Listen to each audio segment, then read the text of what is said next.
बिस्मिल्लाहिर्रहमानिर्रहीम। अल्लाहुम्मा सल्लि अला मुहम्मद व अला आलि मुहम्मद कमा सल्लैता अला इब्राहीम व अला आलि इब्राहीम इन्नका हमीदुम मजीद।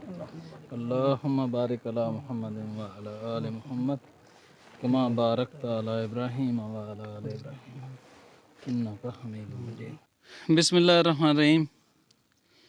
लाइन ऑफ कंट्रोल, ये जो कश्मीर को तकसीम करने वाली खूनी लकीर है जिसे LOC कहते हैं, लाइन ऑफ कंट्रोल कहते हैं, उससे सिर्फ चंद 100 फुट की दूरी पर इस स्कूल के अंदर हमने फलदार पौधों की शजरकारी की है। रेहान इश्तियाक भाई, ये पौधे हमें आपके ताया जान और आपके कज़न ने भेजे हैं। आप इसको किस नज़र से देखते हैं? और ये जो हम चेंज लेके आ रहे हैं पिछले 2 साल से, हम फलदार पौधे अदारों के अंदर लगा रहे हैं, इसके हवाले से आप क्या कहते हैं? औज़ुबिल्लाहि बिस्मिल्लाहिर्रहमानिर्रहीम। सबसे पहले तो मैं अपने ताया जान हाजी मंसूर साहब का शुक्रिया अदा करता हूँ और अपने कज़न भाई डॉक्टर अज़हर अली अहमद साहब का शुक्रिया अदा करता हूँ कि जिन्होंने अपने इलाके के स्कूलों का ख्याल रखा और अपने इलाके के स्कूलों में फलदार पौधाजात लगवाए। और मैं अपने भाई से और अपील करूँगा कि जितने भी अपने इलाके के स्कूल हैं उनमें फलदार पौधे, और पिछले साल भी और इस साल भी हमने शातूत के पौधे भी लगवाए बहुत ज़्यादा स्कूलों में, सोनावली स्कूल में, बड़ों में।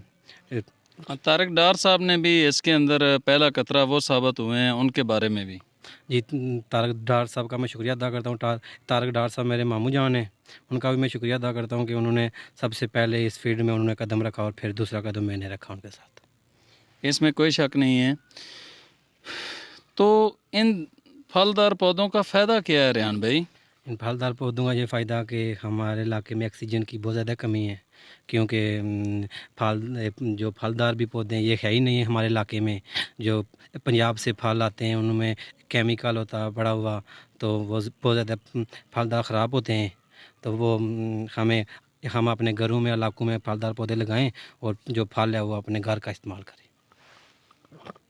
तो दोस्तों, आज से 2-3 साल पहले हमने जो एक चैन सिस्टम बनाया था जिसमें ब्रदर कबीर आलम, ब्रदर इरफानी और इसी तरह फ़याज़ भाई जो कि व्याड़ी के रहने वाले हैं, उन्होंने जो समानी आज़ाद कश्मीर के अंदर पौधाजात तकसीम किए, उसके अंदर फलदार पौधे भी थे और दूसरे पौधे भी सायादार भी थे। अल्हम्दुलिल्लाह आज वो परवान चढ़ रहे हैं और बड़े अच्छे अंदाज में उनकी हिफाजत भी की जा रही है, उनकी अफजाइश भी की जा रही है। तो आप सब लोगों से भी हमारी यही गुजारिश है कि अपने महल्ले के अंदर, अपने स्कूल के अंदर, अपने मसाजिद के अंदर, अपने कब्रस्तान के अंदर और अदालतों, कचहरियों और थाने के अंदर, अपनी गलियों और बाज़ारों के अंदर ज़्यादा से ज़्यादा पौधे लगाएं और कोशिश करें फलदार पौधे लगाएं और उनकी अफजाइश भी करें। पौधा खाली लगाना काफ़ी नहीं है, बल्कि इसको पालना बहुत ज़रूरी है, क्योंकि अगर ये फलदार पौधे होंगे तो इसकी वजह से हमारे चरिंद परिंद भी ज़्यादा इन पौधों के ऊपर आएंगे और हमारी जो फ्रूट की ज़रूरत है वो भी पूरी होगी और इसी तरह साफ़ सुथरी ऑक्सीजन मिलेगी। बारिशों का सबब बनते हैं, खूबसूरती का सबब बनते हैं और बारिशों की वजह से ही फ़ज़ाई आलूदगी साफ़ होती है, बीमारियों में कमी आती है, हमारे ग्लेशियर कम पिघलेंगे उससे और बारिशों की वजह से ही हमारा ज़ेर ज़मीन पानी जो है वो उसकी सतह जो है वो ऊपर आना शुरू हो जाएगी। तो आप सब लोग कम अज़ कम 2-2 पौधे, एक अपने वालदैन के नाम का और एक अपने असातिज़ा इकराम के नाम का लगाएं, ताकि हमारा ये जो इलाका है ये सरसब्ज़ और शादाब हो सके।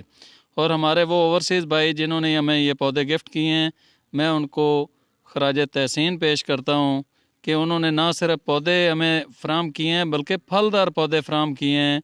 और उनका कहना यह था कि ये स्कूलों के अंदर लगाए जाएँ, डिस्पेंसरियों के अंदर लगाए जाएँ, जो हमारे अदारे हैं उनके अंदर लगाए जाएँ, ताकि इन पौधों की चार दीवारी होने की वजह से इनकी अफजाइश भी हो सके और ये ज़ाय होने से भी बच सकें। तो आप लोग भी अपना अपना किरदार अदा करें और इस वीडियो को शेयर कर दें। मिलेंगे इंशाल्लाह एक नई वीडियो के साथ, उस वक्त तक दें इजाज़त। अल्लाह निगहबान।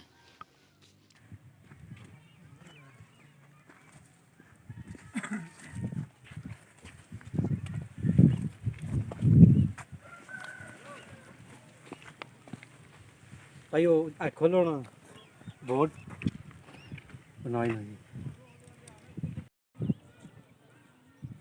गवर्नमेंट गर्ल्स मिडिल स्कूल लेना